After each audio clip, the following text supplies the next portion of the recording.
কিছু কিছু মানুষ মারা যাওয়ার পরে চেহারাটা এমন সুন্দর হয়, মারা যাওয়ার পরে তার চেহারাটা জীবিত থাকার চাইতে বেশি সুন্দর হয়। দেখছেন এরকম? আচ্ছা, অনেক সময় এরকম মৃত ব্যক্তি দেখতে গিয়ে অনেকের মনে হয়েছে চেহারা দেখে যে মনে হচ্ছে ঘুমাচ্ছে।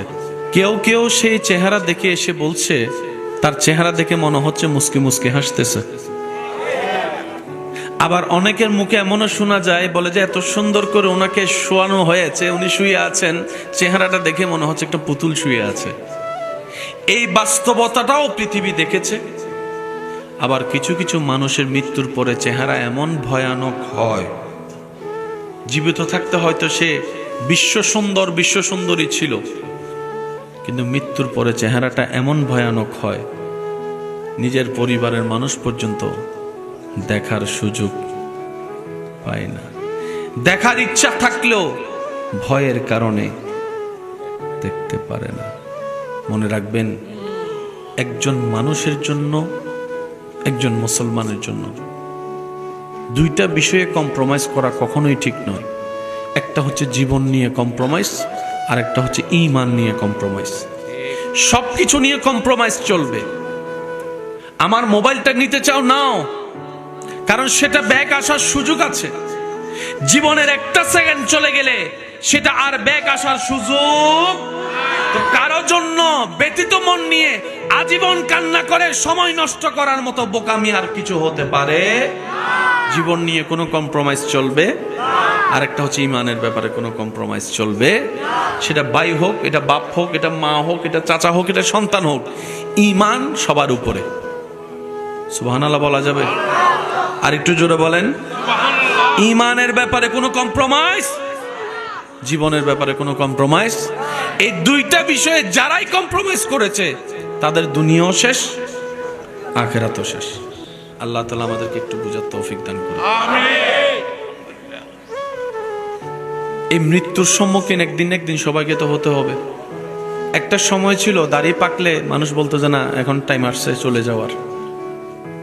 এখন দাড়ি উঠে নাই, সকালবেলা হোন্ডা নিয়ে বের হইছে, আসরের সময় লাশ ঘরে ঢুকছে, এমনও নজির। মনে রাখবেন, যত অশ্লীলতা বেড়ে যাবে, যত জুলুম বেড়ে যাবে, যত পাপাচার বেড়ে যাবে, যত সুদ বেড়ে যাবে, যত ঘুষ বেড়ে যাবে, যত মা বাবার নাফরমানি বেড়ে যাবে, যত বেয়াদবি বেড়ে যাবে, এমন এমন কিছু সিচুয়েশন হবে যেটা কল্পনার বাইরে হয়ে যাবে। এটা মাথায় রাখতে হবে।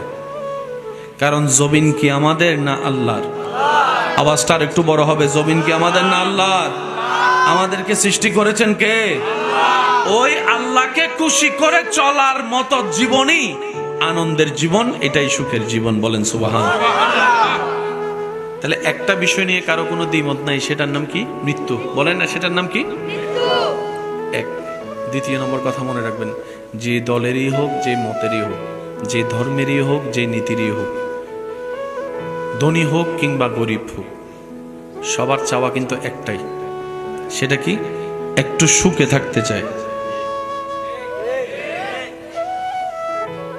সবার কল্পনায় কিন্তু আইফোন নাই, সবার কল্পনায় কিন্তু পালসার পাওয়ার ইচ্ছা নাই। কথা বলেন না ভাইয়া? সবার কল্পনায় কিন্তু রেঞ্জ রোভার পাওয়ার ইচ্ছা নাই, সবার কল্পনায় আমেরিকা যাওয়ার ইচ্ছা নাই। কিন্তু সবার কল্পনায় পুরুষ নারী, বড় ছোট, ধনী গরিব, মোটা চিকন, সবার চাওয়া একটা, একটু সুখে থাকতে চাই, একটু সুখে থাকতে চাই, একটু শান্তিতে থাকতে চাই। বয়স হয়ে যাওয়ার পরে, দাদা নানা হওয়ার পরে, দাদি নানি হওয়ার পরে বলে নাতি নাতনিদেরকে নিয়ে শান্তিতে দুই বেলা ভাত খেয়ে একটু ঘুমাইতে চাই। আপনি কি খেয়াল করছেন যে বিভিন্ন চাওয়া এক জায়গায় গিয়ে আটকে যাচ্ছে? সবাই কি চাই? সুখে থাকতে চাই, শান্তিতে থাকতে চাই। আছে কেউ সুখে?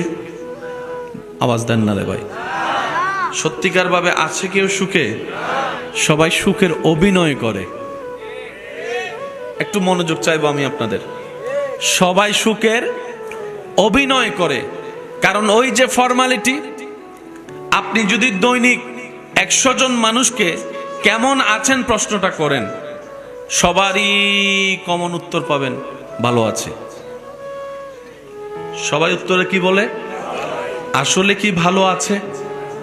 আমি শুনি নাই আওয়াজটা। আসলে কি ভালো আছে? আসলে কি ভালো আছে? আসলে কি অন্তর থেকে খুশিতে আছে? আসলে কি সংসার জীবনে সুখে আছে? আসলে কি ব্যবসার জীবনে সুখে আছে? আসলে কি টেনশন ছাড়া আছে? আজকাল তো ছোট বাচ্চা জন্ম নিল গালে হাত দিয়ে ঘুমায়। ছোট বাচ্চাও জন্ম নিলে দেখবেন যে গালে হাত দিয়ে ঘুমায়। তার হাতে যেন গালে গিয়ে প্রমাণ করে দেয় টেনশনের দুনিয়ায় এসে আমি চলেই আসছি। সবাই সুখে থাকতে চায়, সবাই শান্তিতে বাঁচতে চায়, দাবি সবাই করে, খুঁজেও সবাই। আছে কয়জন? প্রশ্ন যখন আপনি ছুটবেন, চতুর্দিক থেকে চুপ গড়িয়ে যখন নিজেকে আয়নার সামনে দাঁড় করাবেন, আপনার মনেই আপনাকে বলবে তোর বাড়ি আছে কিন্তু তোর সুখ নাই, তোর গাড়ি আছে কিন্তু তোর শান্তি নাই, তোর স্ত্রী আছে, স্বামী আছে, কিন্তু তোর ভিতরে প্রশান্তি নাই, তোর সম্পদ আছে কিন্তু তোর খাবারও আছে, অভাব নাই, কিন্তু তোর ভিতরে শান্তি নাই। এই শান্তিটা আসে কোত্থেকে? উত্তর সবার একটাই, আল্লাহর দরবার থেকেই আসে। প্রশ্নটা এবার রব্বুল আলামিনের দরবারে করেন, ইয়া রব, একটু সুখে থাকতে চাই, একটু শান্তিতে থাকতে চাই, আমাকে একটু দয়া করুন, ব্যবস্থা করে দিন। রব্বুল আলামিনের ফরমান, আমি আল্লাহ সুখ বানিয়েছি তো তোদের জন্য, আমি শান্তি বানিয়েছি তোদের জন্য, নে না তোরা নে। এবার বান্দা বলে, আল্লাহ নেওয়ার জন্যই তো হাত বাড়িয়েছি, ভিক্ষার হাত। রব বলে যে ঠিক আছে তোদের জন্য বানিয়েছি, কিন্তু আমি সুখের মতো নিয়ামত, শান্তির মতো দৌলত যাকে তাকে দিব না। যে আমার শর্ত পালন করবে আমি আল্লাহ তাকে শান্তি দিব, যে আমার শর্ত পূরণ করবে আমি আল্লাহ তাকে সুখে রাখবো। আল্লাহ শর্তটা বলো না, আমি পূরণ করার চেষ্টা করব। রব্বুল আলামিন বলে, হুয়াল্লাযী আনজালাস সাকিনাতা ফি কুলুবিল মুমিনিন, আমি আল্লাহ এই সুখ শান্তি যার তাকে দেব না, যারা মুমিন হবে শান্তি সুখ তাদের জন্য।